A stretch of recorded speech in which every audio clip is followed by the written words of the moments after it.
Hello friends, income tax के cases की series में आज जो केस हम डिस्कस करेंगे वो इस चीज को लेकर के है कि यदि किसी प्रोसीडिंग्स के अंदर असेसिंग ऑफिसर एसएससी के ऊपर लगने वाली पेनल्टी को ड्रॉप कर देता है, पेनल्टी को नहीं लगाता, और principal commissioner of income tax का ये व्यू है कि वो पेनल्टी को ड्रॉप करना प्रेजुडिशियल टू द रेवेन्यू है और वो ऑर्डर इरोनियस है, तो क्या 263 की प्रोसीडिंग्स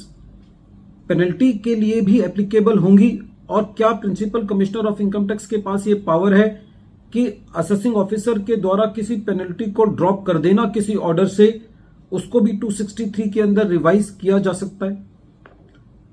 यही issue honourable Patna high court ने अपने एक case principal commissioner of income tax versus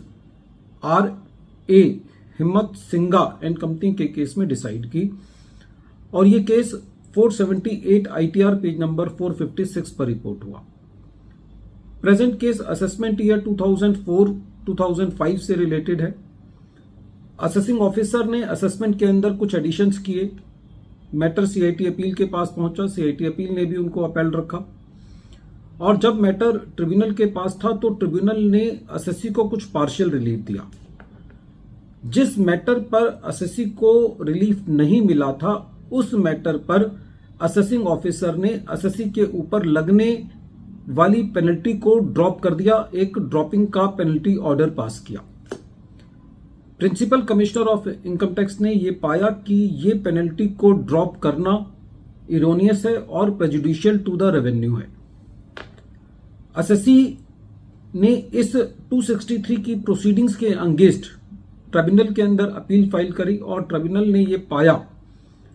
कि जो असेसमेंट ऑर्डर पास किया गया था, उस असेसमेंट ऑर्डर के अंदर पेनल्टी को लगाने के लिए सेटिस्फेक्शन रिकॉर्ड नहीं की गई थी। इसलिए एसएससी के ऊपर जो पेनल्टी का जो principal commissioner of income tax ने रिवीजन किया है वो जस्टिफाइड नहीं है। बेसिकली जो ट्रिब्यूनल की मेन दलील थी वो ये थी कि असेसमेंट ऑर्डर के दौरान असेसिंग ऑफिसर ने ये सेटिस्फेक्शन रिकॉर्ड नहीं किया है कि एसएससी के ऊपर पेनल्टी बनती है, चाहे वो कंसीलमेंट की हो या फिर वो फर्निशिंग ऑफ इनएक्यूरेट पर्टिकुलर्स की हो। जब ये मैटर पटना हाई कोर्ट में था तो पटना हाई कोर्ट ने सुप्रीम कोर्ट के judgement Mak Data private limited versus commissioner of income tax 2013 जो कि 358 ITR पेज नंबर 593 पर रिपोर्ट हुआ, उसका हवाला देते हुए कहा कि जो असेसमेंट ऑर्डर में पेनल्टी को इनिशिएट करने का तरीका है वो कोई असेसिंग ऑफिसर के लिए कोई जरूरी नहीं है कि वो किसी पर्टिकुलर मैनर में करे, और कोर्ट ने यहां तक उस केस में कहा कि यह भी जरूरी नहीं है कि उसको राइटिंग के अंदर रिड्यूस किया जाए। कोर्ट का यह कहना था उस केस के अंदर कि यदि असेसमेंट ऑर्डर को मात्र पढ़ने से यह पता चलता है कि असेसिंग ऑफिसर ने सेटिस्फेक्शन रिकॉर्ड की है, तो खाली इतना मैटर जो है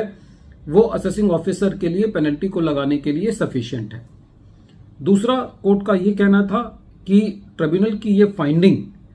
कि असेसमेंट ऑर्डर के अंदर असेसिंग ऑफिसर ने अपनी सेटिस्फेक्शन रिकॉर्ड नहीं की, ये भी फैक्चुअली सही नहीं है, फैक्ट्स को सही तरीके से अप्रिशिएट नहीं किया गया है। और कोर्ट ने यह कहा कि जो principal commissioner of income tax का जो सेक्शन 263 का रिवीजन है वो जस्टिफाइड है, और मैटर को वापसी भेजा पेनल्टी मैटर को मेरिट पर एडजुडिकेट करने के लिए। फ्रेंड्स, इस केस से दो चीज सामने आती है। एक तो ये कि जो 263 की पावर है उसके अंदर any order and in any proceedings words का जिक्र है, जो कि एक बहुत वाइड कोनोटेशन है, और उससे ये बात सामने आती है कि जो principal commissioner of income tax है वो पेनल्टी के ऑर्डर को भी सेक्शन 263 के अंदर रिवाइज कर सकता है। और सुप्रीम कोर्ट के judgement Mak Data private limited versus commissioner of income tax के मुताबिक यदि खाली असेसमेंट ऑर्डर के मात्र पढ़ने से ये चीज सामने आती है कि असेसिंग ऑफिसर ने सेटिस्फेक्शन कहीं ना कहीं रिकॉर्ड की है कि एसएससी के ऊपर पेनल्टी लगनी चाहिए,